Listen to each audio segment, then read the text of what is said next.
Welcome guys to another video here on the ManUnitedDaily YouTube channel, and in this one I'll be talking about my starting 11 for the new season, and then showing you guys who I've picked in my starting 11, and then hopefully you guys can post your own starting 11 and players you want to select in your team for the Swansea game on August the 17th. So let's go and have a look now. So firstly, in goal is really no surprise, and it's David De Gea. I think all you guys know about my view about De Gea, and when I did my video supporting in his cause when during his first season, he was really up against it during the English press, and then during game he made mistakes and that was pounced upon. But again, I was always a big believer in De Gea, and I think last season proved a lot of doubters wrong because he became into his own. And I think the game that summed it up for me was in the Champions League against Real Madrid, where he was head and shoulders above everyone else. I think helping United to a 1-1 scoreline, but unfortunately we still got knocked out in the away leg. But again, in the home leg, sorry. But again, De Gea I think is definitely one of the brightest talents in the team, and also one of the best keepers in Europe, and I believe within 3-4 years will be the best in the world. So De Gea proven his worth last season, and I think Sir Alex has passed the message on to David Moyes about the talent of David De Gea in particular.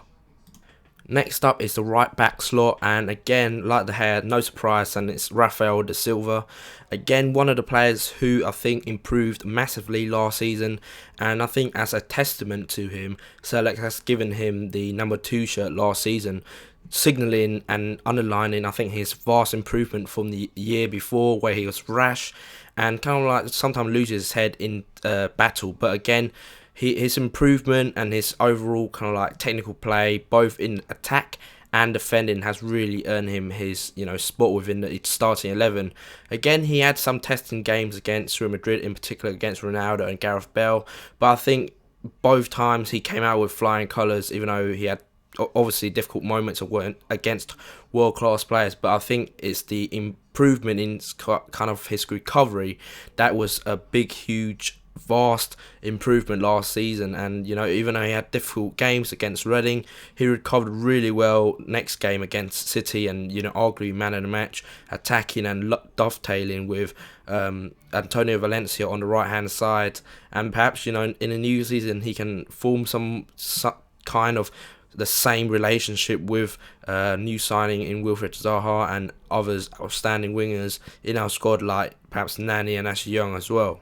So our right back, or my right back should I say, is Rafael da Silva. So now let's talk about my centre half partnership, and I'm doing this kind of like selection in terms of just pure ability, not considering perhaps any injury or previous injury records. And I think the main linchpin of the defence is probably still Rio Ferdinand and Nemanja Vidic, although they're into their 30s and into the autumn/winter of their careers. I still think that those two are our best option. Rio Ferdinand give us the kind of like calm ability on his feet, use the ball really well. Vidic is perhaps not as good technically as Rio Ferdinand, but still he is a mountain of a man. Headering the ball is probably his main strength. Vidic, man mountain. Set pieces at both ends, very dangerous, but with our possession game, I think Rio Ferdinand is vitally important. But again, I think the emergence, or not really so much the emergence now, is kind of like the ability of Jonny Evans has really underpinned his kind of like contention for that spot as well. So perhaps even one of the mainstays or one of the main players now will have to partner Jonny Evans instead of Rio Ferdinand and Vidic. And obviously, if we do consider the injury record of both players, then Jonny Evans or even Phil Jones or Chris Smalling will play more often this season, because not Sir Alex, David Moyes will be conscious of kind of like this Passover period or transitional period between the end of Rio Ferdinand and Nemanja Vidic, and passing that kind of like experience and playing time towards the younger 3 players in the central of defence. So I think where well covered in that position. I'm not sure what the links are to Ezekiel Garay. I don't think we really need him. But again, even though there are three exceptional young centre backs we have in our Arsenal, our best option, I believe, is still Rio Ferdinand and Nemanja Vidic. Both exceptionally good players still, and the experience that they bring to the team will, I think, go a long way in helping David Moyes settling in. And they're still, I believe, one of the best partnerships in the Premier League and even Europe. Next up is the left back position, and no surprise, it's Patrice Evra. Obviously, the links to Leighton Baines and etc. like that will perhaps unsettle Evra, but also it can have the reverse effect where it drives him on. Obviously, Evra, similar to Ferdinand and Vidic, are in his autumn kind of like stage of his career. I think Evra did really well last season, even though at times I will criticise him because of his positioning, and because he is in the latter stage of his career. His pace is not as explosive as it once was, meaning that his positioning, even though it's good, sometimes when he is out of position, he doesn't have the pace to recover very well. So in that regard, I think David Moyes will be looking to strengthen in the next year or two, but I still think in this season, if he doesn't somehow get Leighton Baines from Everton, then Patrice Evra is obviously our best bet. Also, we have Fabio and Butner, but again, the experience and the form that Evra showed last year, I don't think we can displace him that easily, to be fair. So Evra is still my starting left back, and he obviously provided us with an additional dimension in the opposition box in terms of corner and free kicks. He has a very good jump for a little guy. I think he's around 5'6", 5'7". So Evra, I think, improved massively in terms of his attacking. But again, so Evra is still my first choice at left back. Next up is midfield, and on the right hand side I've stuck to the tried and tested one, and it's Antonio Valencia. I know he had an under par season last season. I think perhaps the burden and expectation of the number 7 shirt weighed him down, and he had a bit of injury and his rhythm wasn't there, and a lot of people criticised him for being unpredictable, etc. But we all saw or seen the quality that Valencia offered us in his first 3 seasons. So Valencia, I think he's a solid choice, if not unspectacular. I think Zaha might have a go once in a while, but I think David Moyes, knowing him, he'll probably stick to Valencia for the first game, because Valencia, like I said, is a safe choice. All the other strikers know what he's going to put in the box all the time, heads up, tries to pick out a person. So I think Valencia is the safe choice right now, and going to that Swansea game, I think it might be too much for Zaha in the first game, but I think Valencia, like I said, safe choice, and I would definitely stick with him at this moment in time anyway. Next up in central midfield, I don't think it's a kind of like really an unexpected one. It's Michael Carrick, simply our best central midfield player, so he has to be in a team, frankly.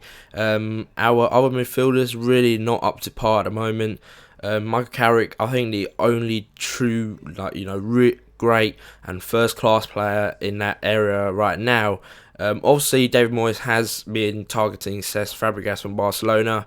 I don't think that's going to happen anytime soon, just because of the political side, the history, the numerous hurdles that has to be ridden in order for that deal to come off. So Carrick is still our linchpin of central midfield, offers so much in possession as well as off in defence as well. So Carrick simply has to be in the team for his ability and his consistency that he's shown last season, and getting the plaudits that he deserved for so many years. So Carrick simply has to be in the team in that regard.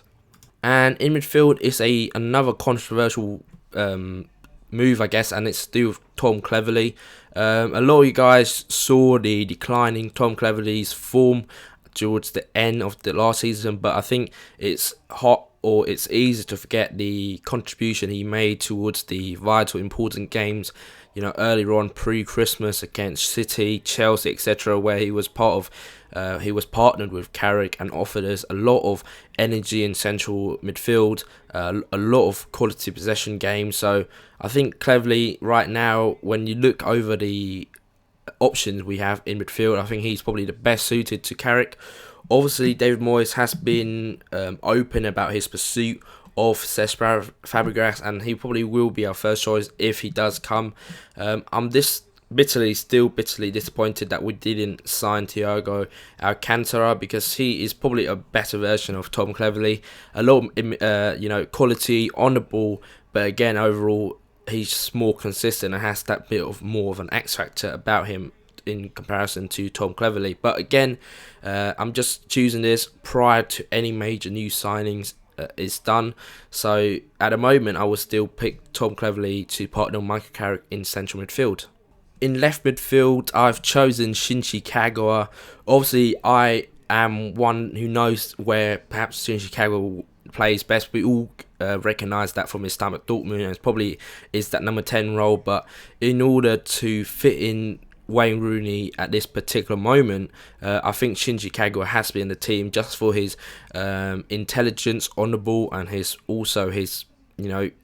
tendency to drift in and help us in order to create that true kind of like 5-man midfield where we're going to overcrowd another team with perhaps 2 central midfielders, where we can have Shinji Kagawa push in a little bit more and offering help to increase his tempo, one-touch football, etc.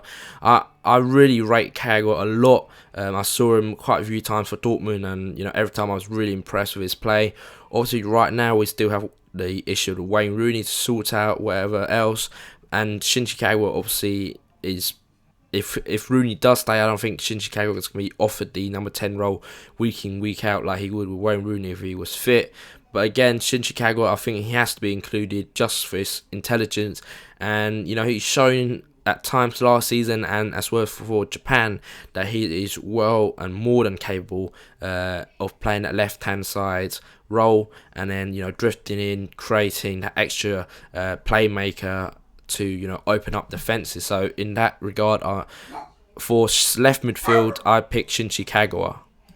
So as I mentioned with the Shinji Kagawa position there, my front two is Wayne Rooney at number 10 role or up top, alongside Robin van Persie obviously.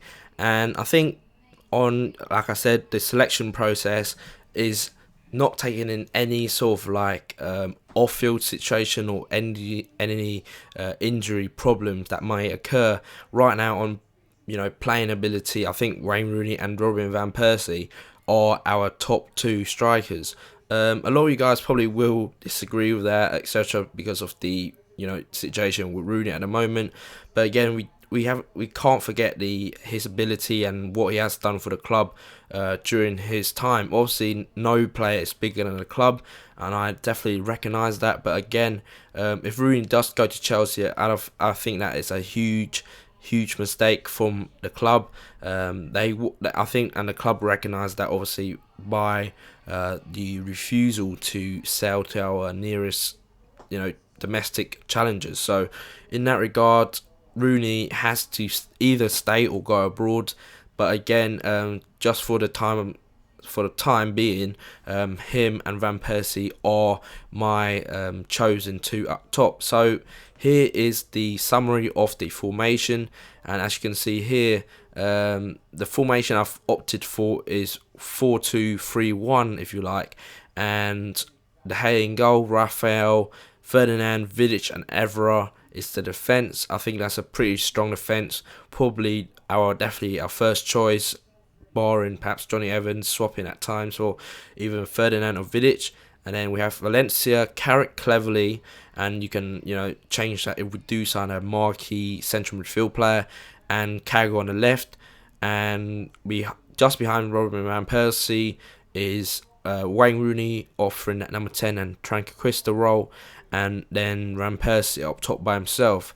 So here is how they could play, with Kagawa drifting in to help and form that extra kind of like playmaking role, and obviously that leaves space for Patrice Evra to exploit. And obviously that looks a bit lopsided in our formation right now, but again, obviously the defense can spread apart more, almost making it a 3-5, almost 3-6-1 formation, if you like, really. Playing three at the back, and then having the extra play a winger in Patrice Evra. So that's probably the tactic we will use if we do play Kaggle, because again, he has a tendency to drift in naturally into the number 10 role, and to fulfill that number 10 role that he much prefer. But again, if we integrate all the best players, then Rooney has to be included in that aspect. So here's some of the options we can have. Nani or Zaha could replace Valencia because they add more flair, and then Anderson could come in for Cleverly. Anderson is probably more direct and a bit better at one-touch passing, and that's more of a eye for the direct final ball as well. And again, as I said, Jones or Evans could play instead of either Ferdinand or Vidic right at this moment because of the experience that those two offer. But I don't have a problem if we play Jones and Evans in certain games and leave out both Ferdinand and Vidic. But again, that is my team selection for the Swansea game.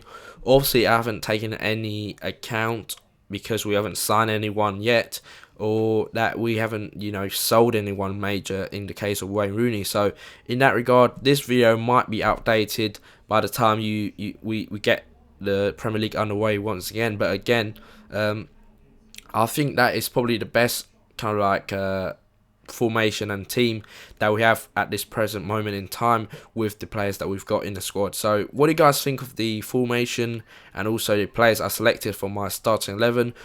Did you guys agree with it, or did you guys have some other ideas that you would like to implement within the system and the starting 11? So leave your comment below on that particular aspect of the video. You can also like this video, give me a thumbs up, and then subscribe to the channel for more content like this. So thanks for watching once again, guys.